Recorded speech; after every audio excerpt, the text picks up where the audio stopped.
আমাদের ভালো লাগাতে সকলকে অনেক অনেক অনেক স্বাগত জানিয়ে আমার আজকের গল্প আরম্ভ করছি।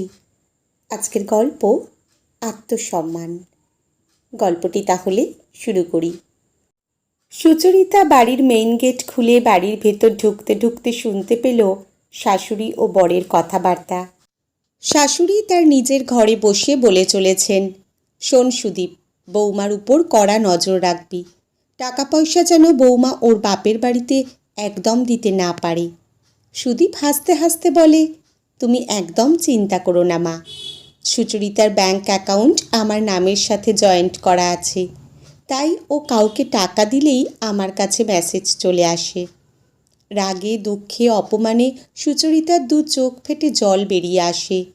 অসুস্থ বাবার মুখটা মনে পড়ে যায় সুচরিতার। ওর মনে আছে ছোটবেলা থেকে আজ পর্যন্ত বাবা ওকে বকেনি পর্যন্ত। ছোট থেকেই সুচরিতা কোনো দিন কোনো কিছুর অভাব অনুভব করেনি। এক সামান্য প্রাইভেট ফার্মে চাকরি করতেন ওর বাবা, মা সাধারণ গৃহবধূ। সংসারে অভাবের ছিদ্রগুলো সুচরিতার বাবা মা ভালোবাসা মায়া মমতা দিয়ে সর্বদা ভরিয়ে রাখতেন। বাবার কপালে পরিশ্রমের ঘাম আর মায়ের রান্নার তেল ছিটে শাড়ি সুচরিতাকে বড্ড কষ্ট দিত। পরিশ্রম ও ধৈর্য সাথে নিয়ে সুচরিতা শিক্ষার গণ্ডি পেরোতে থাকে একের পর এক। মনে তার একটাই লক্ষ্য, বাবা মাকে সুখের দিন উপহার দিতেই হবে। কম্পিউটার সায়েন্স নিয়ে পাশ করে MBA কমপ্লিট করে সুচরিতা। এক বিশাল নামকরা কর্পোরেট সেক্টরে জয়েন করে সে। অফিস যাওয়ার পথে আলাপ সুদীপের সাথে। সুদীপ সুচরিতার পাশের অফিসেই কাজ করে। 6 মাসের মধ্যেই সুদীপ সহজেই সুচরিতার মন জয় করে ফেলে। সহজ সরল আবেগী মনের মেয়ে সুচরিতাও ভীষণ ভালোবেসে ফেলে সুদীপকে। সুদীপের বাবা আগেই মারা গেছেন। সুদীপ ও তার মা এই দুজনার সংসার। বিয়ের প্রথম 6 মাস আনন্দের মধ্যে দিয়ে কেটে যায় সুচরিতার। সুদীপের সুন্দর ব্যবহার সুচরিতার মনকে মুগ্ধ করে তোলে। কিন্তু 6 মাস পর থেকেই সুচরিতার আবেগী মন টুকরো হতে থাকে সুদীপ ও তার মায়ের আসল রূপ দেখে। সুচরিতা দেখে সুদীপের ভদ্র ভালো মানুষের মুখোশ পরা চেহারার পেছনে লুকিয়ে থাকা নৃশংস মিথ্যেবাদী অকৃতজ্ঞ চেহারা।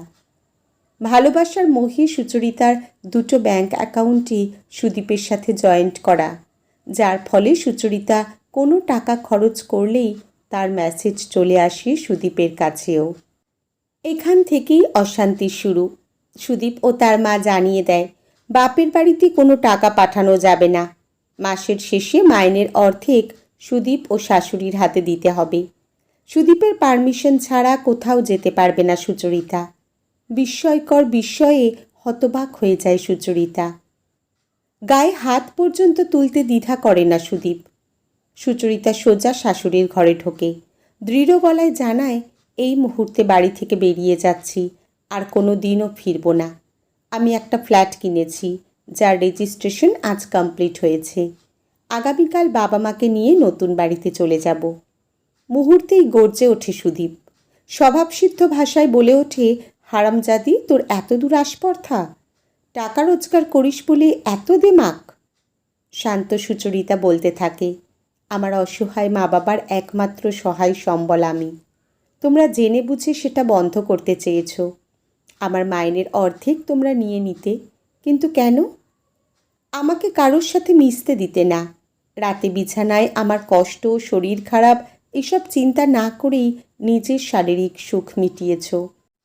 আমার স্বাধীনতা কেড়ে আমায় পায়ের জুতো করে রাখতে চেয়েছিলে। আমার টাকার উপর তোমার ভয়ঙ্কর লোভ ছিল। সুদীপ, তুমি এত নোংরা লোভী মানুষ যে তোমার প্রমোশনের জন্য তোমার বসের বাড়িতে দিনের পর দিন আমায় নিয়ে গিয়ে আমাকে বসিয়ে রাখতে। তুমি ছুতো দেখিয়ে বাইরে বেরিয়ে যেতে, আর আমাকে অসভ্যতা সহ্য করতে হতো। এমনকি তিনি আমাকে শয্যাসঙ্গিনী হওয়ার প্রস্তাব পর্যন্ত দেন। আমি রাজি না হওয়ায় তুমি আমার অসুস্থ বাবার কাছে পর্যন্ত দিতে না। তবে আমিও মনে মনে ঠিক করে রেখেছিলাম তোমার মতো পশুর হাত থেকে নিজেকে রক্ষা করব। আমার অফিসের সাহায্যে আমি অন্য ব্যাংকে আমার বাবার সাথে একটা নতুন অ্যাকাউন্ট খুলি। আমার পরপর দুটো প্রমোশনের খবর তোমাকে দিইনি। আমার মাইনে বেড়েছে, সেখান থেকে টাকা বাঁচিয়েছি, নিজেকে সুস্থ রেখেছি, কারণ আমার গর্ভে যে তোমার সন্তান রয়েছে। সুদীপ রাগে চুলের মুঠি ধরে মারতে উদ্যত হলেই ঘরে ঢোকে লোকাল থানার ওসি এবং সুচরিতার অফিসের বস এবং কোম্পানির উকিল। এদের সে আগেই খবর দিয়ে রেখেছিল। কেঁদে ফেলে সুচরিতা। কোম্পানির উকিল আশ্বস্ত করলেন যত তাড়াতাড়ি সম্ভব ডিভোর্সের ব্যবস্থা করবেন তিনি। ভালোবাসা সত্যিই বড় অসহায় সুদীপ। দিনের শেষে কষ্ট ভাগ করে নেওয়ার বন্ধু হিসেবে তোমায় চেয়েছিলাম, কিন্তু তুমি তো নিজেই আমার কষ্টের কারণ হয়ে গেলে, বলে ওঠে সুচরিতা। আত্মসম্মান বড্ড ভারী শব্দ। এই শব্দের কাছে ভালোবাসা, প্রেম, সঙ্গী সব কিছুই নিমেষে ভীষণ ক্ষীণ হয়ে যায়। তাই ভালোবাসা দিয়ে সম্মান নয়, সম্মান দিয়েই ভালোবাসুন। মানুষটার আত্মাকেই যদি সম্মান দিতে না পারেন, তাহলে আর ভালো কি করে বাসবেন সেই প্রিয় মানুষটাকে? আজকের গল্প এখানেই সমাপ্ত। কলমে শ্রীপর্ণা পাল, পাঠে জয়তী। ধন্যবাদ।